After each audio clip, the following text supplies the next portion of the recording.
Hey, welcome back to the channel. It's your boy Sub-Zero. We're here to talk about, what it means to be an attractive man.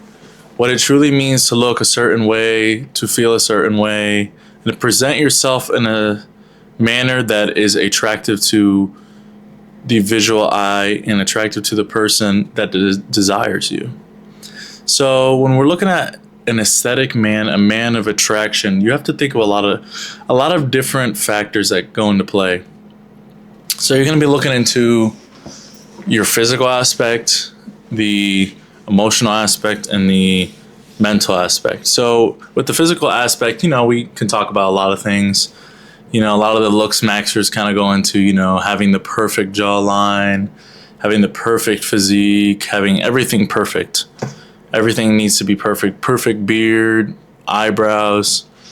In a sense, looks maxing does matter, and it's always going to matter. And your looks are always going to matter. But it's not going to only be the thing, like the only thing that determines whether you are chosen or not, or whether you give this type of aura or not. So when it comes to looks maxing, you don't need to go over the top, going crazy, doing all these types of things. All you really need to do is a couple things. First is your grooming. When I talk about grooming, so first, if you have facial hair, you need to make sure it's nice and clean. You don't have any strangling hairs, going crazy, looking like pubes on your neck, like anything like that, all crazy. So what does that mean? If I got a goatee and mustache, just like how I have right now, what am I gonna do? Right now, I shape it up, have it nice, it's clean. I keep the sides clean. I try to keep the neck clean. I know I gotta clean it. Might be growing a little bit, but hey, overall, you don't want it to be all scraggly and nasty. You want it to look nice and clean. And along with your beard or your facial hair, anything you got on your face, you want to do your eyebrows. You want to make sure you don't got a unibrow in the center, bro. So many of you have unibrows. Like, I don't understand that. But yeah, you want to clean up your eyebrows. The next is having a nice haircut. You don't gotta have a fade. You don't gotta have my hairstyle, but you want it to look clean. You want to make sure you do your hair. You want to make sure you do all these types of things to be looking the best you can. So I typically do like a low drop fade. I like to keep a lot of the bulk up here, so when I do my curls on top, it kind of like blends in. So that's pretty much what I do for my haircut. You can do any type of long flowing hair, mullets, slick backs, parts, tapers, anything you want to do. If you want like a really top head of curly hair, depending on your hair type and all that kind of stuff, you can really look into that. And I'm gonna make a video kind of talking about the different ways you can style your hair, and based on what type of hair you have, what products to use, because that can kind of get a little confusing at times. Even for me, for a while, I spent years, and I'm finally figuring out like what works best for me. What I'd say what really matters is having a leave-in conditioner, some type of mousse to give it some volume, and maybe some type of curl gel or curl cream for my type of hair. If you have more of like the wavy straight hair, you can use like a sea salt spray or some type of pomade, like a light pomade with light shine or something like that, depending on what you want to do. So yeah, that's something you can really look at when looking into hairstyles, is what products to use. And there's plenty of YouTube videos. I'm definitely going to make one on how to style hair, how to do it right and not make your shit look frizzy and fucked up. But anyways, going on from hair, the next thing is body game. We're always going to talk about body game. Your physique literally is probably the one thing that is going to output most of the things, because if you don't have a good frame and you're trying to look good in a certain fit of clothes, or you're trying to, approach women and you're all scrawny and you look a certain way, you ain't going to have that confidence that you could if you had the physique that had the six-pack abs, or, the wide shoulders and the wide lats, the nice chest, the arms pumping out of the shirt. So when you actually have a good physique, you're going to feel a lot more confident. This kind of goes into that. This starts to build that mental aspect, is with the physique. Sure, you can have your looks and your face on par, but as soon as your body doesn't match that, everything is broken. Everything will collapse.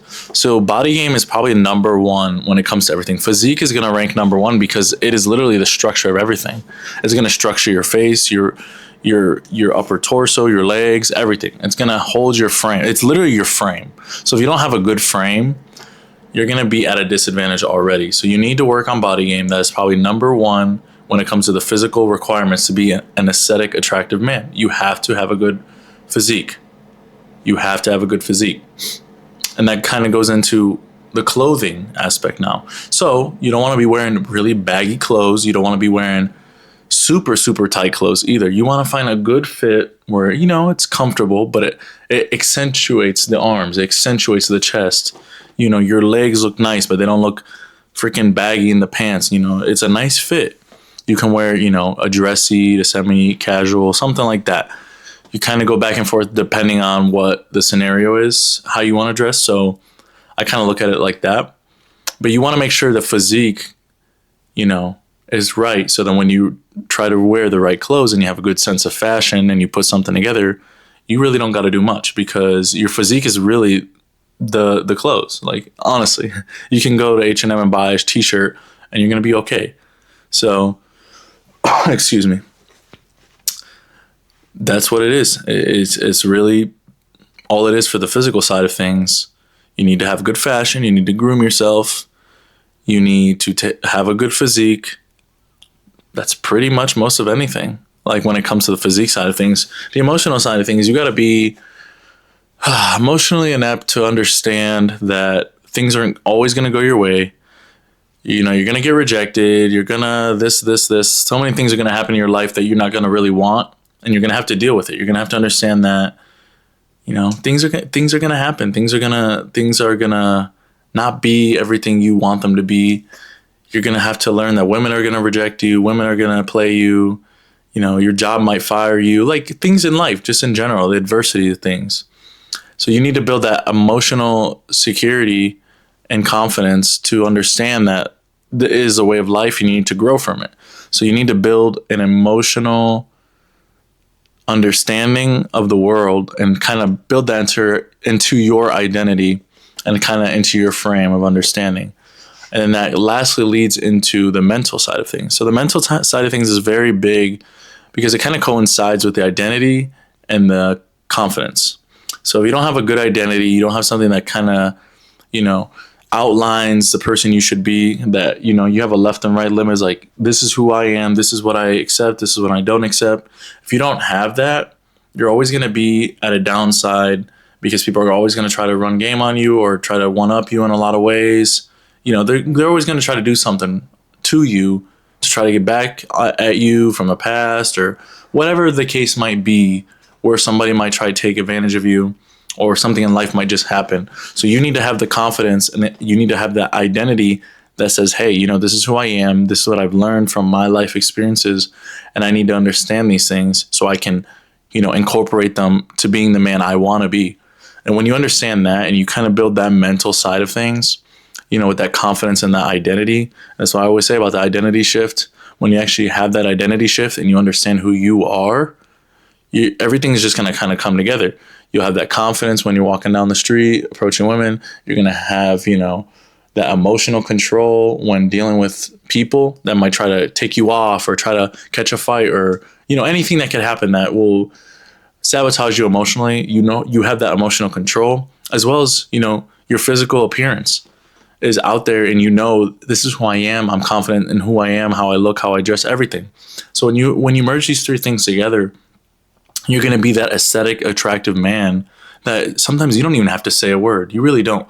Your presence alone is where I always talk about too, is your presence is going to demand almost an authority. Your presence will demand an authority because you just give that energy. It's like an automatic energy that a lot of people can sense. Energy is very strong and there's many people that can sense this type of stuff. It sounds kind of crazy. I don't want to sound like one of those girls, like, oh, the energies. There's nothing like that, but it's really more of just like this sense of feeling that you get when somebody is around or some type of feeling someone gives you when like, oh man, this person's kind of cool or, they're attractive. And that's really all it is. If y'all want any more videos talking about, body game, attractiveness, anything like that, just drop it in the comments. It's your boy Sub-Zero. Like and subscribe, and I appreciate y'all.